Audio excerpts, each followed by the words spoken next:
ashamed of her for drinking alcohol. Yet he never ended the relationship. One of the last to join the group that would one day be called the Hamburg cell was an easygoing young man named Marwan al-Shehi, a native of the United Arab Emirates. Although al-Shehi had a harsh interpretation of Islam, he would discuss his militant views with charm and warmth. He sang and laughed songs about joining the jihad, about becoming a martyr. In Arabic, jihad can have two very different meanings, either a personal struggle or a holy war. Increasingly, the young men saw themselves as soldiers of Allah, waiting for a call to arms. On the 7th of August 1998, their quest gained momentum. Al-Qaeda, under the direction of Osama bin Laden, bombed 2 American embassies in East Africa. The terror attack followed bin Laden's fatwa, or Islamic ruling, calling for a holy war against America. Like many young Muslim radicals, Atta was impressed by the Al-Qaeda attack. When one member of the prayer group complained to Atta that the United States was too powerful to confront, Atta disagreed. There are ways, he said. The US is not almighty. The men from Hamburg had decided their future.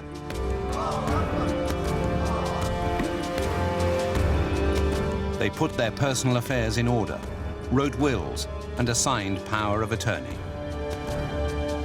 There seemed to be a sense of wanting to get everything finished, to be ready.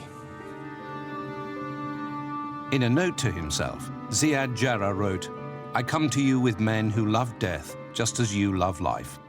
Oh, the smell of paradise is rising." Their newfound determination would bring the Hamburg cell to the terrorist training camps of Afghanistan and face to face with Osama bin Laden.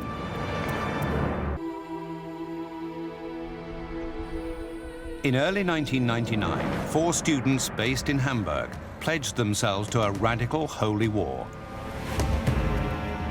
Mohammed Atta, Marwan al-Shehi, Ramzi bin al-Shib, and Ziad Jarrah.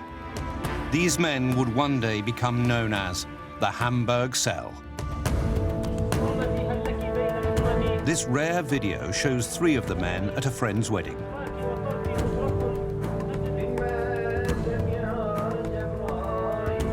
On the surface, they appear like any other guest. Jarrah sits cross-legged on the floor. Bin al-Shib makes a moving speech. يعني أنا ما كنت أريد أن أتدخل في السياسة لأنه في مبدأ يقال لا زواج في السياسة ولا السياسة في الزواج. فما نريد أن نقحم السياسة في مثل هذه المناسبات. And al-Shehi sings a song about martyrdom.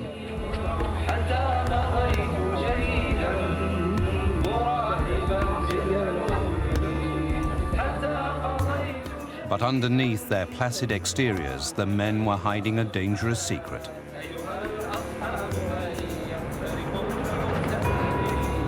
The radical teachings they'd learned at Al-Quds Mosque had convinced them to become martyrs for their faith. Though they had no idea what their mission would be, it was only a matter of time before they joined the ranks of terrorists. By now, their association with religious extremists had come to the attention of German intelligence. This classified document is a record of a telephone call made in January 1999 between Hamburg cell member Marwan al-Shehi and a known Al-Qaeda recruiter named Mohammed Zamar. The conversation was recorded through a top-secret German intelligence wiretap.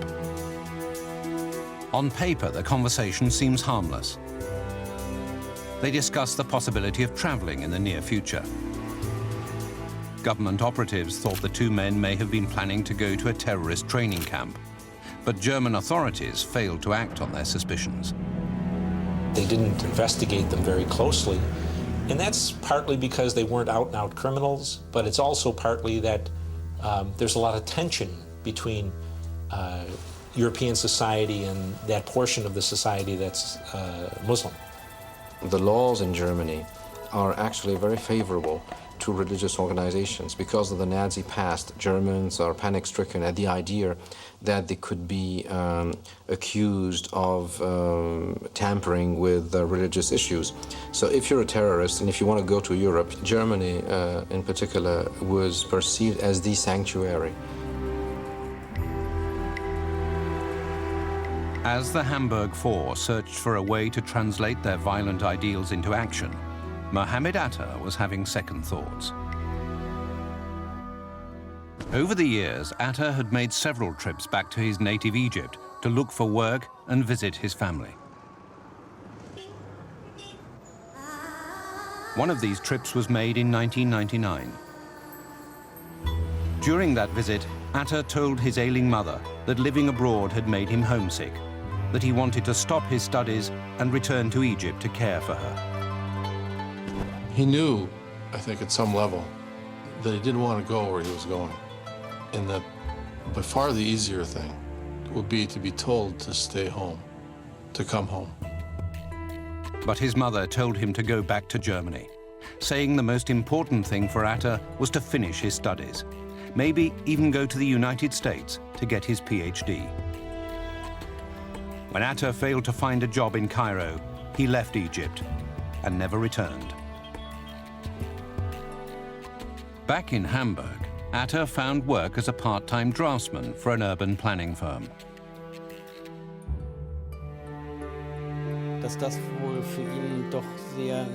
I believe this was a very difficult experience for him. For a long time, he felt like the people in Egypt didn't even need him.